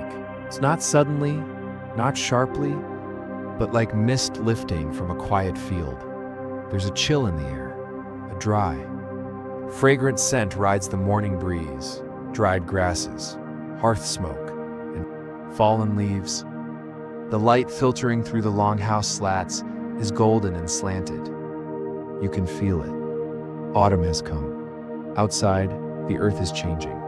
The green has faded into amber and bronze. Rowan berries blaze red in the trees. Flocks of geese honk overhead, their dark arrow-shaped silhouettes tracing a path across the sky.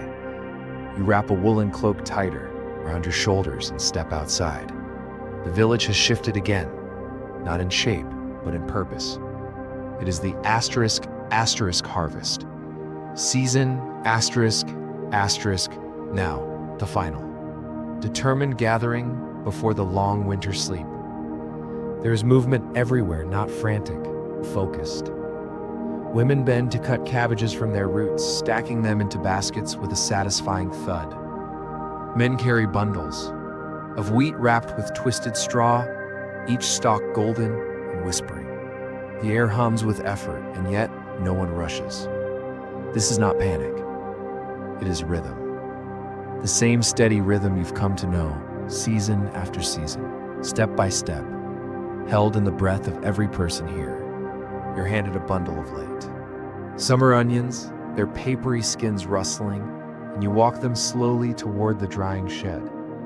Inside, the walls are lined with bunches of garlic, herbs, apples, flax. The scent is warm, earthy, sweet. Sharp, rich thyme, you realize, is stored here. Time made edible, time made physical. Every jar and bundle a memory of sunlit days now fading into story. You pause, hands on the wooden door frame, and listen. A horn sounds low, round, familiar. You've heard it before, at sunset, during gatherings and moments of change. This time means something special. Today is the harvest fire, a feast of thanks, closing of memory, and you're invited. The preparation, by mid-afternoon, the village hums with anticipation. Children gather firewood, stacking it in great circles. Older women prepare vats of stew, dropping in handfuls of dried nettles and salt. You help peel root vegetables, carrots, parsnips, turnips, the skins curling like scrolls onto the table. The meat is from a fresh hunt deer, rabbit, wild, goose. You watch as it is carefully skewered and roasted over slow-turning spits. There's music, but not yet from instruments, only the sounds of gathering. The rhythm of blades slicing through leeks, the bubbling of stew over the fire, the soft laughter of people preparing for something old. Something sacred. You notice one man carving a small token from bone, a charm. Perhaps as he hums a tune passed down from his grandmother's mother. Everywhere, hands are moving, crafting, tending, serving, and there's no place you'd rather be. The feast is. Dusk falls, the fires are lit. Not just the hearths, but tall. Roaring bonfires built at the edge of the village, framed by the mountains and the sea. Their light flickers on every smiling face. Shadows dance across fur-lined cloaks and braided hair. Wooden tables groan beneath the weight of food, thick stews, fresh bread, roasted fish split open and steaming, piles of tart berries, dried apples, and combs of golden honey. You sit among them, not apart, not watching but included, present. You lift a carved drinking horn and taste fermented lingonberry mead tart, sweet wild. It warms your chest like fire. There is singing now, low and harmonic. A melody that rises from deep within the chest, built from ancient scales passed down by voice. Not script, no one performs, no one watches. Everyone sings together, and the fire crackles in time. A woman stands and speaks, not loud but clearly. She lifts her hands to the sky and thanks the land, the sea, the stars, and the dead. You follow her gaze. Overhead, the stars have returned endless and close. Like bright holes punched in a dark curtain, they flicker not just with light, but memory. You look around the circle, the faces around the fire, each one shaped by time and toil and tenderness. These people have known loss. They have known hunger. They have known storms. Still they gather. Still they sing. Still, they share, you eat, you drink, you breathe in the smoke and spice and song, and you feel more human than ever before. Nightfall reflections, the fire burns lower now. Children sleep curled in their parents. Arms dogs snore near the ashes. The drums have faded into the crackle of embers. You step away from the circle and walk toward the sea. The fjord reflects the stars like liquid silver. The cold bites, but you don't mind. You feel warmed from within. You sit on a flat rock, just as you did your first day, only now. You are different. You know these people. You know their rhythm. You know their silence. The waves lap gently at the stone below you, and in their sound, you're everything you've learned. That life is slow and rich. That work can be sacred. That stories carry warmth. That fire is not just heat, but memory. Dreaming again when you return to the longhouse, the fire has been rekindled. Just low enough to comfort. Just high enough to glow, you nestle into your place, fur-lined, straw-soft, safe. And as your eyes close, a voice drifts through the shadows. Not a story this time, but a song. It's wordless. Just tone, rising, falling. Like a lullaby hummed by the earth itself. You sink, you float, you dream. And now, snow falls softly, silently, completely. You wake in the longhouse beneath layers of fur and wool. And the air inside the room is colder than before. Not harsh, not bitter, but the kind of cold that sharpens your breath and slows your movements. Outside, the world is white. The trees, the roofs, the stone paths, all softened beneath a blanket of powder that shimmers in the morning light like tiny stars fallen from the sky. You rise slowly. There's no hurry. Not here, not now. Winter has come, and with it, a different rhythm, a time for stillness, for breath, for memory. The winter quiet outside the longhouse. The world has changed. The fjord is quiet, half covered in a crust of ice. Seabirds circle more slowly now. The animals stay close to the warmth of barns and co-ops. Smoke rises from every roof, spiraling up into a sky the color of pale pewter. You walk the village path slowly, boots crunching in the snow. The sounds are muffled now. All footsteps are softened, all movement gentled. You hear only the hush of snowflakes landing on fur, the rhythmic chipping of wood as someone splits fire logs the creak of a wooden hinge on a barn door swinging shut. There is a peace to it, a pause. The world has exhaled and waits. The craft of winter while the fields rest beneath frost. The hands of the village do not. Inside the longhouse, baskets overflow with wool. Skeins are dyed with elderberries, birch bark, and lichen. You see a woman at her loom fingers, flying back and forth in a pattern passed down through countless winters. You sit beside her. She lets you try, guiding your hands gently over the frame, under, over, tighten, breathe, and as you weave. Your mind settles. There is something deeply grounding about this season, not empty, but rich in quietness. Each day is a gift of time to carve, to mend, to reflect. You find a young boy shaping bone into a fishhook, lips pursed in concentration. You see a man carefully oiling his boots with seal fat, humming to himself. Someone sings an old lullaby near the fire, meant for no one in particular, just a song kept alive through sound alone.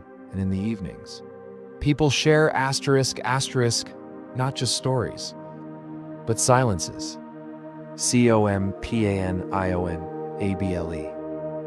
Honest, deep. The long night ritual one night, the longest night a different kind of gathering takes place. It begins at dusk, as always, but this dusk comes earlier and lasts longer. The village gathers not by the ford, but in the forest clearing.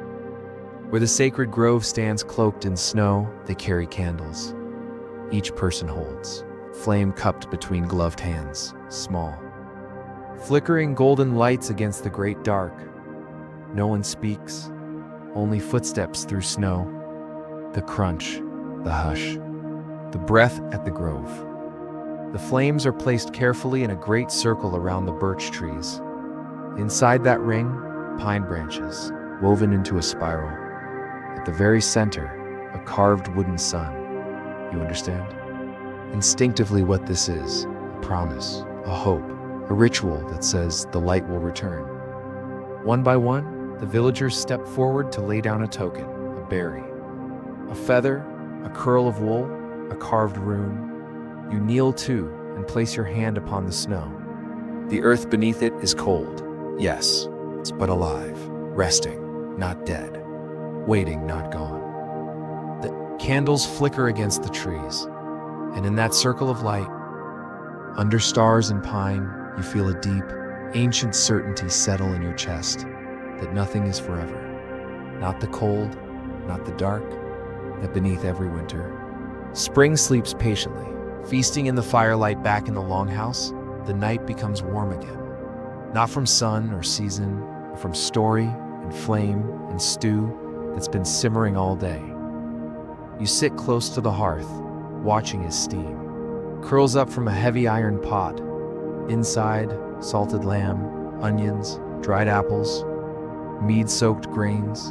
The flavors are bold, slow-cooked, ancestral. You eat slowly. Savoring each bite, someone pulls out a lyre, a simple wooden instrument strung with gut and polished smooth. He plucks gently. No melody you recognize, but one your bones understand.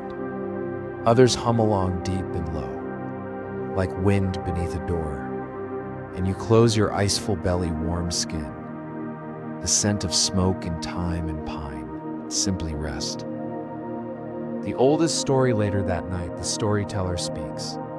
Again, not loudly, barely above a whisper. It is the oldest story one told, only during the longest nights. It begins, he says, at the edge of the world. A hush falls, before Odin, before Thor, before even the sun. He tells of Ginnungagap, the great void between fire and ice, of how the first being, Ymir, rose from the melting center, of gods born from nothing, and the shaping of the 9 worlds from the body of the first. The mountains are his, bones, the seas, his blood, the sky, his skull, and man. Born from ash trees, you listen, you do not question, you do not reason, you simply feel it, the way you feel thunder before the storm, calm before snowfall, and knowing, closeness to something vast, not frightening but eternal. Drifting to sleep, the fire is low again. The night is deep. You pull the blanket up to your chin, roll onto your side. You hear someone breathing nearby. A small sound, peaceful. The longhouse sleeps together, not as a crowd, but as one body, each breath weaving into the next. You feel yourself, slipping not away, but further in, deeper, quieter, held in a silence that is not empty, but full of all the lives that have come before. You imagine them, mothers stirring stew in this same hearth, children listening to the same wind. Outside these walls, hands carving the same symbols on the same beams, and you smile, because you know. Now, that in this place, time is not linear. It is a circle, a cycle, a breath, and you here. In this moment, are a part of it all. You let out a soft breath. The stars wheel overhead, the wind hums through the roof, and you drift into dreams, not with urgency, not with effort, but with ease. Because in this Viking village, blanketed by snow and firelight, rest is sacred. Sleep is trusted, and silence is full. The morning begins, not with sound, but with light. A soft silver glow seeps between the cracks in the longhouse wall. It touches the sleeping firs, warms the beams overhead, brushes your eyelids until they flutter open. You are still wrapped. In quiet, still swaddled in warmth and fur, in the low hush of the hearth beside you. But something is different. You rise slowly, stretching beneath the weight of wool. The air is cold, but not biting, crisp, but not cruel. Outside, the world is waking. You open the door. The light spills across your feet. They're glittering on every branch, every roof, every stone is ice. Not new fallen snow, but melting frost, the kind that forms in the final days of winter and starts to let go. And now, the air smells of water, of soil just beginning to stir beneath the surface of pine needles thawing in sunlight. It's the end of the long cold and the very first breath of spring. The thawing village you walks slowly. Through the village you know so well, everything looks the same, but different. The smoke from each chimney rises faster. Curling high into the clear blue sky, children run outside again, not bundled in woolen cloaks, but bareheaded, cheeks pink from the chill. You see two women unwrapping the beehives, gently brushing away the ice from the lids, whispering to the hives as they work. You pass a man who's pulled his boat from storage. The wood has been treated with oil, and the hull gleams in the sunlight. He checks the rope, presses a hand to the carved prow, smiles to himself. The fjord is thawing. A soft slush still drapes the water's edge, but the center is clear, reflective, deep, and for the first time in weeks, you hear the call of gulls echoing across the water, and again you breathe deep, unforced, full. There is something in that breath that feels like completion, like a circle returning. Preparing for journey as the days grow longer, you notice preparations that weren't there before. Fishing nets being mended, leather, bags being packed, sledges cleaned and checked. A young man sharpens an axe, not for firewood, but for travel. The spring journeys are coming. Some will go inland to trade for iron and honey. Some will sail, not far, just to nearby fjords, to visit kin, barter, see how others have weathered the winter. There's no urgency in their movements, only a quiet knowledge that the world is waking. It's time to move again. You too feel it, that tug, that turning of the wheel. You've been here long. You've known every season, every fire, every silence, and now is almost time to leave. A final walk before you go. Take one more walk through the village. This time, you do not watch from the outside. You move like someone who belongs. You greet the old man by the hearth who taught you the wordless songs. You pause to help a child lift a heavy water bucket from the well. You share one final cup of warm milk with the woman who taught you to weave. You feel the shape of this place inside. Your chest, its scent, its breath, its rhythm. And you know, it will never leave you. At the edge of the grove, you stop to place your hand against the birch tree one last time. The bark is rough, cold, but beneath it, as always, there is life. The tree stands tall, patient, watching you whisper thanks to the tree, to the soil, to the seasons, to the silence. The farewell me your final evening comes, and as always, it begins with fire. The longhouse glows golden once more. Scent of herbs and stew fills the air. People gather around the table, not with ceremony, but with comfort.